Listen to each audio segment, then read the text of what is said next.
नमस्कार दोस्तों, आप सब कैसे हो। तो दोस्तों उम्मीद है कि आपकी रेलवे की तैयारी बहुत ही ज़ोर शोर से चल रही है।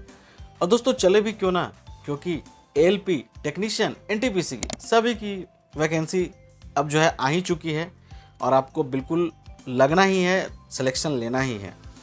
तो दोस्तों पिछले सप्ताह में आपने देखा होगा कि रेलवे के द्वारा सभी जोनल्स को एक कॉन्फिडेंशियल पत्र भेजा गया था और वो वायरल हो गया था। तो अभी तक रेलवे के द्वारा 10,884 पोस्ट जो है वो अप्रूव्ड किया गया है। और आपने देखा होगा कि उसी एनटीपीसी की जो अप्रूव्ड वैकेंसी में एक नई पोस्ट है, वो चीफ कमर्शियल कम टिकट सुपरवाइजर की। जी हाँ दोस्तों, पिछली वैकेंसी में ये पोस्ट नहीं आई थी, इस बार ये देखने को मिल रही है। तो दोस्तों आज की इस वीडियो में हम आपको चीफ कमर्शियल कम टिकट सुपरवाइजर के बारे में पूरी जानकारी देने वाले हैं कि यह पोस्ट है क्या, इससे जुड़ी हुई सारी जानकारी जैसे कि promotion, salary, qualification, exam, medical standard सभी आपको हम बताने वाले हैं। तो अगर आप इस चैनल पर नए हैं तो चैनल को सब्सक्राइब करके बेल आइकन को प्रेस कर दीजिएगा ऐसे ही अन्य अपडेट्स जानने के लिए। तो चलिए पोस्ट के बारे में पहले बात करते हैं। तो दोस्तों ये जो पोस्ट है वो ज़्यादातर रेलवे में प्रमोशन कोटा के तहत फिल किया जाता है और कुछ परसेंटेज जो है दोस्तों वो डायरेक्ट कोटा के तहत भरा जाता है और उसी के तहत इसकी वैकेंसी इस बार देखने को मिल रही है। तो अच्छी पोस्ट है दोस्तों और आप लोग को इसके बारे में भी सोचना चाहिए। बहुत सारे लोग को मालूम नहीं है और कुछ लोग को मालूम है, लेकिन जिनको मालूम नहीं दोस्तों उनको तो जानना ही चाहिए, क्योंकि दोस्तों आपका लक्ष्य जो प्राप्त करना है, जिसके बारे में आप बढ़ रहे हैं आगे, उसे तो जानना ही चाहिए कि वो लक्ष्य क्या है। ठीक है, तो पोस्ट की बात हो गई यहाँ पे। अब देखें क्वालिफिकेशन की योग्यता क्या होगी दोस्तों। तो ग्रेजुएशन, चूँकि एनटीपीसी के तहत दो तरह के हैं, अंडर ग्रेजुएट और ग्रेजुएट लेवल की। तो ये ग्रेजुएट लेवल में है तो किसी मान्यता प्राप्त संस्थान से आपकी जो है स्नातक की क्वालिफिकेशन होनी चाहिए, और तो इसमें कुछ ज़्यादा नहीं मांगा जाएगा। पे लेवल की बात करें तो दोस्तों यह जो पोस्ट है वो लेवल 6 की है और इसकी जो सैलरी रेंज होती है 35,400 से 1,12,400। ग्रेड पे इसका 4,200 होता है।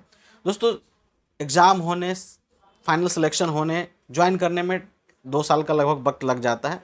तो आपकी जब सैलरी ज्वाइनिंग के बाद, ट्रेनिंग होने के बाद आपको जो मिलने वाली है वो इन हैंड कम से कम 60,000 प्लस ही होगी, क्योंकि दोस्तों उस वक्त तक डीए वगैरह सब बढ़ जाता है।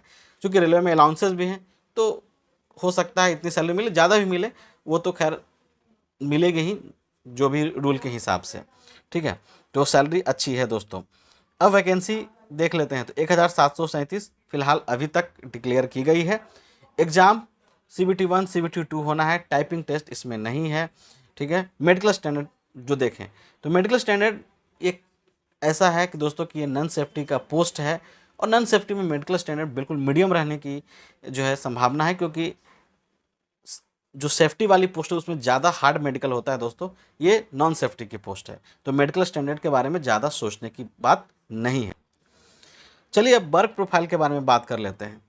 तो दोस्तों जब आपका सिलेक्शन हो जाएगा तो सबसे पहले आपको 60 दिनों की ट्रेनिंग मिलेगी। ट्रेनिंग के दौरान ही दोस्तों फिर आपको 40 अंकों का एग्ज़ाम भी इंटरनल देना है। एग्ज़ाम वगैरह ये सब प्रोसेस होने के बाद अब आपकी पोस्टिंग किसी प्लेस पे हो जाएगी। ऑफिस में हो सकती है और ऑफिस के अलावा फील्ड में भी पोस्टिंग होती है, दोनों पोस्टिंग जो है होती है। ऑफिस में होगी तो 2 दिन का तो ऑफ मिलेगा, लेकिन फील्ड में होगा तो 1 दिन का भी ऑफ मिल सकता है। और उसके अंतर्गत आपको कार्य करने हैं दोस्तों। जैसे वगैरह अगर देखें तो DRM ऑफिस वगैरह होता है, या जो भी कमर्शियल डिपार्टमेंट से संबंधित जो भी प्लेस हैं रेलवे के, वहाँ भी आपको पोस्टिंग होगी। जैसे पार्सल बुकिंग वगैरह है तो वहाँ भी आपको सुपरवाइज करना पड़ता है, जैसा कि इस पोस्ट का नेचर है। तो वर्क प्रोफाइल दोस्तों कुछ उसी तरह का है, इसमें ज़्यादा जो है कुछ बड़ा नहीं है, कुछ नया नहीं है, उसी से जुड़ा हुआ है। ठीक है, तो नाइट डे ड्यूटी आपको मिल सकती है, कभी नाइट में कभी दिन में, इस तरह से। ऑफिस में अगर आप रहेंगे तो सुबह से शाम तक का ड्यूटी हो जाएगा, लेकिन फील्ड में तो नाइट में भी करना पड़ सकता है। तो फ्लेक्सिबल ड्यूटी आपकी रहने वाली है। चलिए ये तो बात हो गई। प्रमोशन के बारे में जानते हैं। तो दोस्तों इसका प्रमोशन जो है वो काफ़ी अच्छा है। लेवल 6 के बाद लेवल 7 में प्रमोशन आपका होता है कमर्शियल सुपरिटेंडेंट पे। जहाँ दोस्तों कमर्शियल सुपरिटेंडेंट पे आपका प्रमोशन होगा और इसके बाद इसी तरह से आगे के लेवल में आपका प्रमोशन होता रहेगा। तो दोस्तों काफ़ी अच्छी पोस्ट है एक सैलरी के हिसाब से। एक रुतबे के हिसाब से हर तरीके से ये पोस्ट जो है वो अच्छी जो है वो रेलवे में मानी जाती है।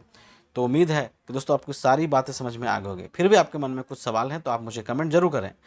तो अगर आपको वीडियो अच्छी लगी तो इसे लाइक, चैनल को सब्सक्राइब जरूर कर लीजिएगा।